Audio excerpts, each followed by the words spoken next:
Welcome back to the Ultimate Cleveland Sports Show here on WKYC. G. Bush led us off with a what if for the Browns.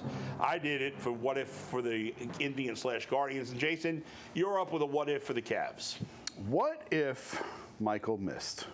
What if Michael Jordan misses the shot in 1989? It's not that unusual.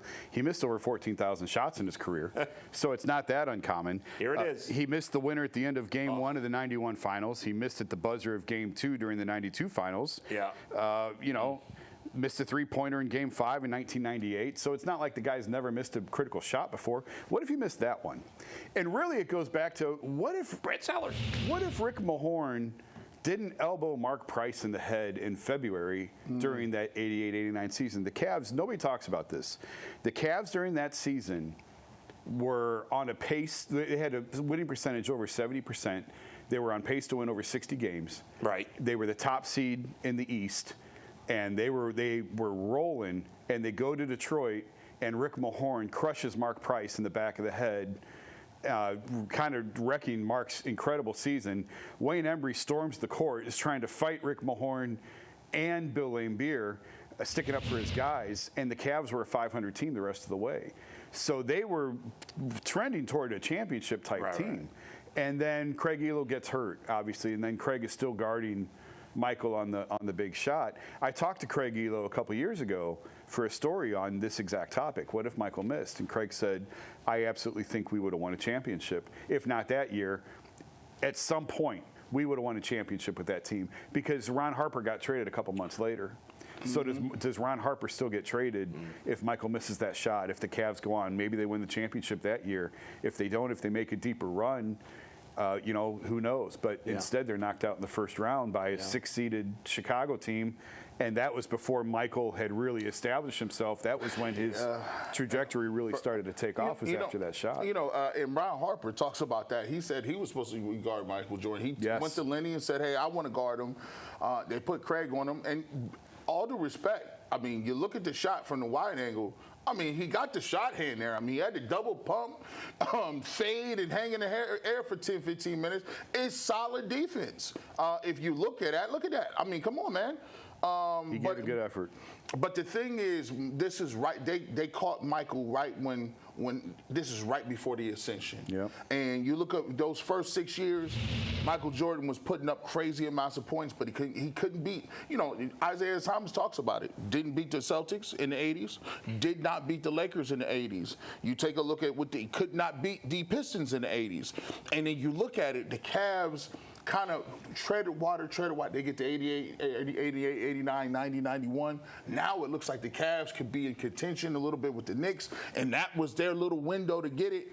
And Mike hit that shot, and then by 90, 91, it was a problem for everybody. Yep, you're right. That was their window coming off the Pistons and Celtics dominance, the Lakers dominance of the 80s. Right. There was a small opening there before Michael took off to where they could have made their mark. And the Celtics were an 8 seed that year. Yeah. They lost to the Pistons in the first round. Do you believe they would have won a championship that year? Yes. You think so? Well, it's hard to say. So they would have played the Knicks in the next round. Yeah. I think they could have played for a championship. I think they were the best team in the East. And I honestly had forgotten about the elbow that Mark Price took from Mahorn. Yeah. I spoke to Wayne Embry when I was writing the story, this what if Michael missed story, and Wayne's the one who reminded me of it, that it changed their whole season. Like Mark was having a terrific year, and it just disrupted everything. They were a 500 team after that. So if that play doesn't happen, I think Mark missed time after that. If that play doesn't happen, do we even get to the shot? And then we talk about it. Ron Harper gets traded. Brad Daugherty has back problems. Yeah.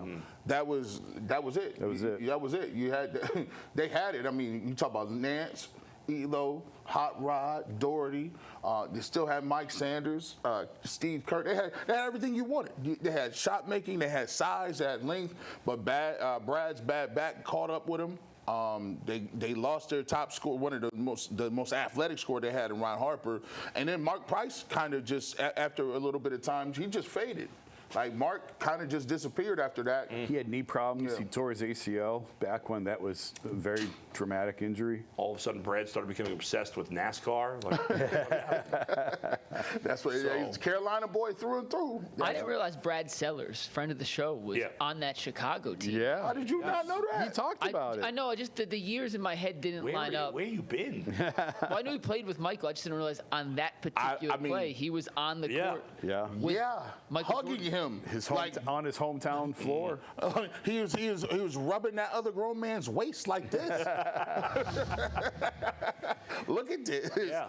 Look, Brad comes to the ball like we're not passing it to you. Give it to Mike. Look, boom. He stopped you full. Hey, First come here. Let me show you some. Brad I don't know that Sellers. Brad's gained any weight since then. I'm not sure. Look, he looking up like, oh, I don't even got to jump. Yep. If Brad would have came 2 seconds later, he got knocked out by that punch. Jordan was. Who's the dude that got knocked out with the White Sox? Tim Anderson. He got that Tim Anderson. He walked into one. We got about 2 minutes left. There's a lot of what ifs in Cleveland history. What are some other ones? We don't have to go through and dissect them. Obviously, the other two World Series, there's plenty of what if moments in those. Jose Mesa, 97. What if the strike wouldn't have hit? When 94. Yeah. They was tied with the White Sox. Yeah. What if the Browns would have drafted Lamar Jackson instead of Baker? Josh Allen. Or Josh Allen. That's crazy. What if the Browns had drafted Patrick Mahomes instead of Myles Garrett? Yeah. What if Tim Couch never got hurt?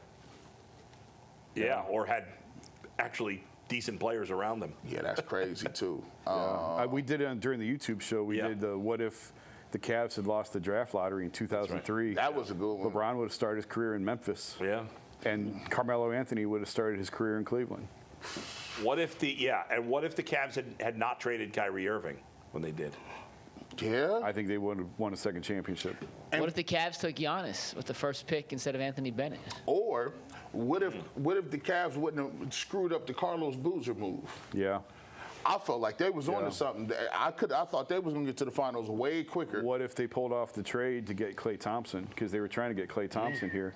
They would have paired Kyrie with Klay Thompson and Tristan Thompson all in that one draft. They were trying to get all three of them. What if Nick Chubb had not gotten injured against the Steelers? Yeah. Don Rodgers. What if Don Rodgers didn't die?